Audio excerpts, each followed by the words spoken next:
Walnut butter ice cream, everything bagel tofu, not your usual sprouts, and one dish that is making me obsessed with a very abundant and affordable vegetable this season. What I Ate Vegan Keto is back and better than ever. Hello friends and not yet friends. I wasn't even going to film this today, but I was scrolling at the gym, looking for deals. I saw these bell peppers on sale, so I had to go.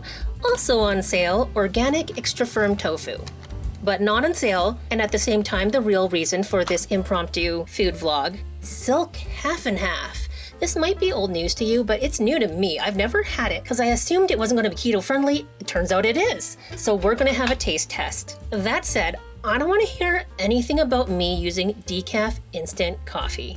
Okay friends, my sense of smell is still not 100%, so I am not wasting the good coffee on it. So will my review be 100% reliable? No, but I can tell you about the mouthfeel.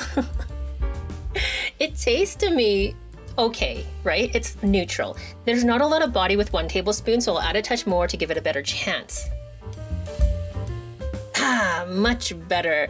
It's giving me regular silk creamer vibes, just less sweet. It looks chunky, but the taste is actually smooth, and it tastes pretty decent. I'm getting maybe there's like a hint of coconut, but I like it. Is it worth it? At full price? I don't know. But if it goes on sale, you know I'll be there. I live for the taste of a discount. Speaking of discount, this organic tofu is going to taste extra delicious because savings always bring out the flavor. I'll be seasoning it with this everything bagel seasoning from a local spice shop and nutritional yeast powder.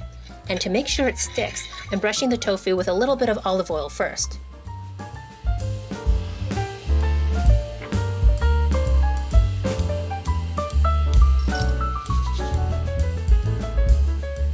Those can go in the air fryer at 400 degrees for, let's say, 12 minutes.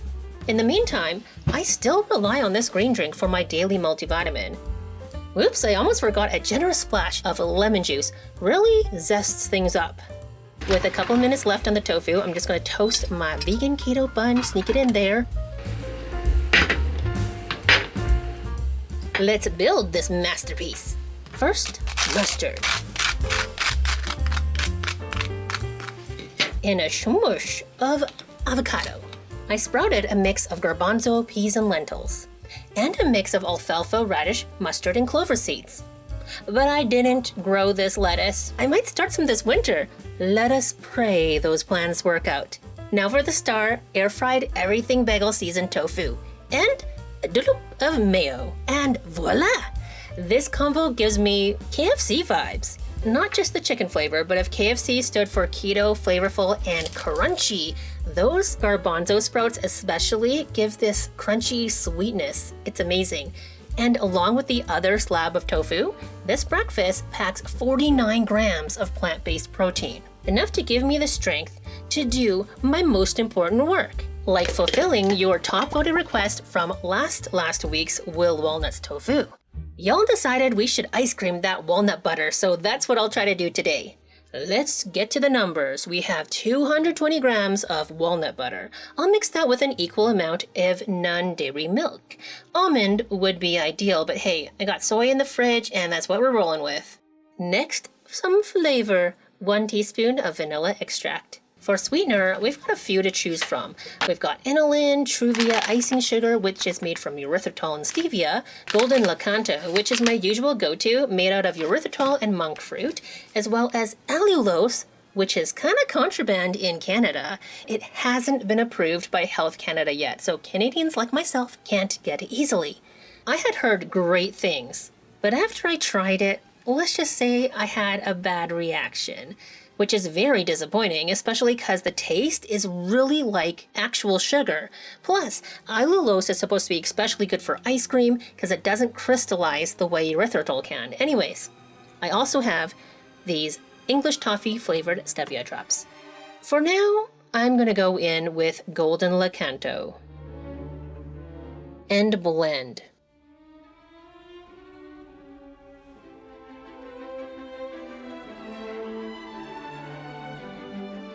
And taste. It's good. It's a little soy forward, but I'm not mad about it. However, almond milk would take it to the next level. And of course, I can taste a little bit of nuttiness from the walnuts, but not a lot because they were unroasted walnuts. The prominent vanilla flavor gives it a milkshakey quality though. I think I need one more thing. Just a few drops of this English toffee liquid stevia. Too much and it tastes weird, but just a little bit and you get that roasty, aromatic toffee flavor. Now I think it's perfect. Now I've got my ice cream maker ready to go, so in goes our soy walnut ice cream mix.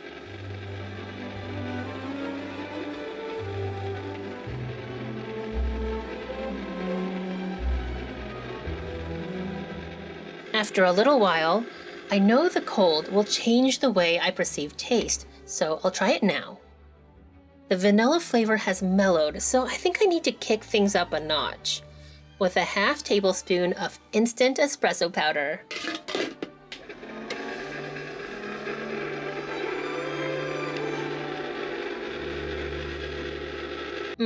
That is closer, but now I'm thinking mocha. I unfortunately didn't have a keto chocolate bar on hand, so let's just play pretend with this regular dark chocolate.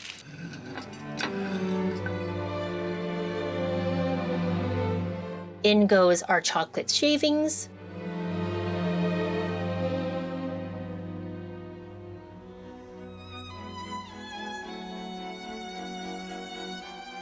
And that is so good.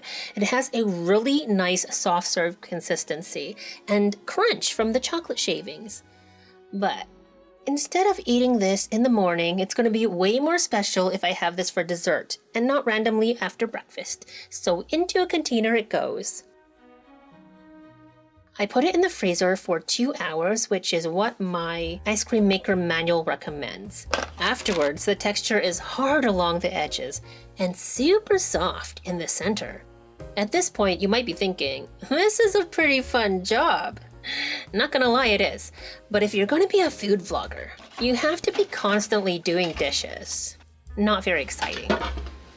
I am excited, however, for tonight's dinner because part of it is going to be one dish that has me completely obsessed with a very affordable and abundant vegetable for this time of year: cabbage. In fact, I make this so often that I've been prepping boxes and boxes of this shredded cabbage every single week. First, heat up your pan before adding oil, and then switch to your regular stove because your portable induction is acting up. I like to add a half cup of onion first. Let them get a head start before adding the cabbage. This is about a pound of shredded organic cabbage. I know it looks like a lot, and it is, but it will sweat down and I'll add a little salt, which will help with that, but just not too much at first. After a couple minutes, and when the veggies have developed some color, let me toss this around a bit. Yeah, looking good, looking tender. I mean, this would taste pretty good as is right now. But then I mix together some vegetable broth and add that in. Once it comes to a boil, I can turn the heat down and let it simmer away. However, I don't have a lid for this, so this pizza pan is gonna do just fine. In the meantime, I wanna make some steaks. Tofu steaks, of course. This block was our discounted tofu left over from this morning, but this other block was not discounted, and actually this sprouted soybean tofu from Soya Nova on South Spring Island is the most expensive tofu I have ever bought. But it's so delicious, I've been splurging on it like once a week, ever since I tried it. Lately, my sense of smell and therefore taste is really so random. Like one day I can smell almost normally and other days I am missing major notes. So it's really annoying, and some days I can't even tell until, my second opinion comes in and tastes things for me. So if I'm cooking for myself, not a problem. I don't care. I can just make things taste good for me. But if I'm cooking for two, which is the usual for dinner, I am using these tried and true seasoning blends. Alright, steaks are ready for the air fryer.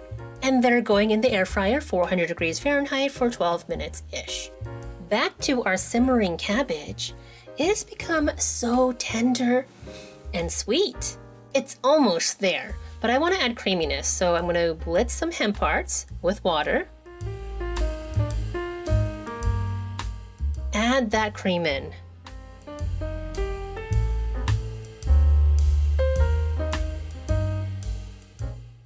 I forgot to turn off the heat. You can see that hemp milk coagulating. But don't worry, like the coffee this morning, it's gonna taste smooth and creamy, despite the look. Now to finish, a little white pepper, a touch more salt, plus a couple teaspoons of lemon juice to brighten everything up. Time to plate.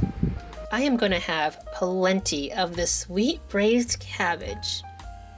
I know that it doesn't look all that wonderful necessarily, but it is so creamy and delicious, so good. I'm gonna add some pumpkin seeds for contrasting crunch, a handful of chopped bell peppers for a source of freshness, and our tofu steaks. For those, I've made this homemade parsley chimichurri. It's very tangy, very herbaceous. And this is the cozy meal I have been completely obsessed with these days. And with 50-something grams of protein, it's incredibly satisfying as well. So satisfying that I don't really need dessert, but we really need to reveal our walnut butter ice cream. Can it rival traditional ice cream? Let's find out. Like all ice cream, I let it sit for 15 minutes before scooping. And meanwhile, warm up the ice cream scoop in hot water.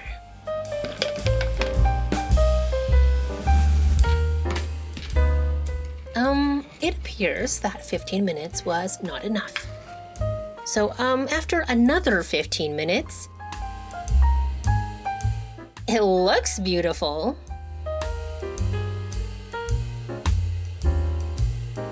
But how does it taste?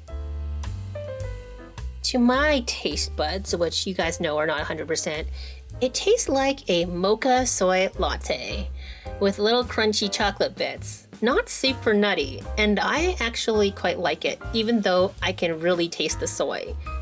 But then, my second opinion said it tastes like pistachio ice cream, so I don't know, who really knows? I don't know, maybe you guys are gonna have to try this yourself. Thank you so much for watching, my friends. Please give this video a thumbs up if you liked it and want more What I Eat videos. If you have any requests, please tag your comment with the hashtag recipe request as one word, and that'll help me find it. As for me, well, I've got flax seeds to soak, don't I? Bye for now.